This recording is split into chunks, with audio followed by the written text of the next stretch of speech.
Les animaux malades de la peste. Jean de La Fontaine.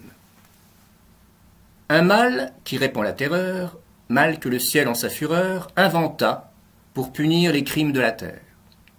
La peste, puisqu'il faut l'appeler par son nom, capable d'enrichir en un jour l'Achéron, faisait aux animaux la guerre.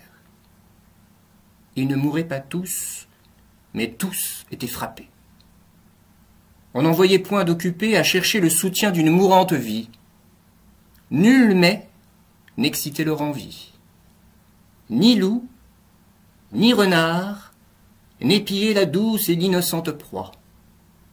Les tourterelles se fuyaient. Plus d'amour, partant plus de joie. Le lion tint conseil et dit « Mes chers amis, je crois que le ciel a permis pour nos péchés cette infortune.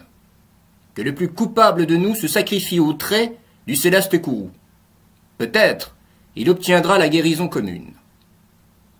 L'histoire nous apprend qu'en de tels accidents, on fait de pareils dévouements. Ne nous flattons donc point.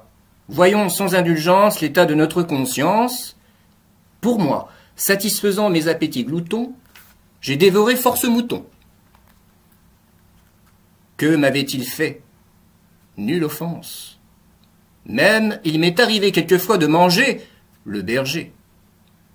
Je me dévouerai donc s'il le faut, mais je pense qu'il est bon que chacun s'accuse ainsi que moi.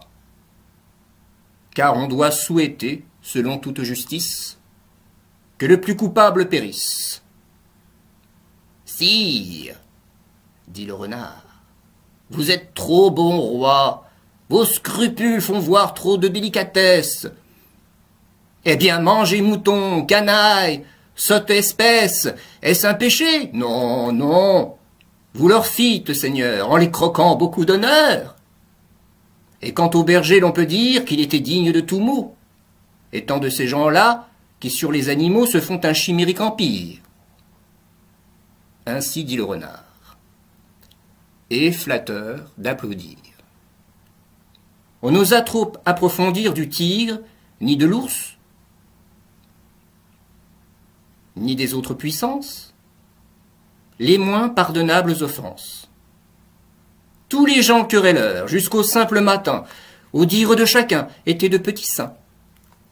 L'âne vint à son tour et dit « Ah, j'ai souvenance qu'en un pré de moines passant, la faim, l'occasion, l'herbe tendre, et, je pense, quelque diable aussi me poussant, je tondis de ce prix la largeur de ma langue.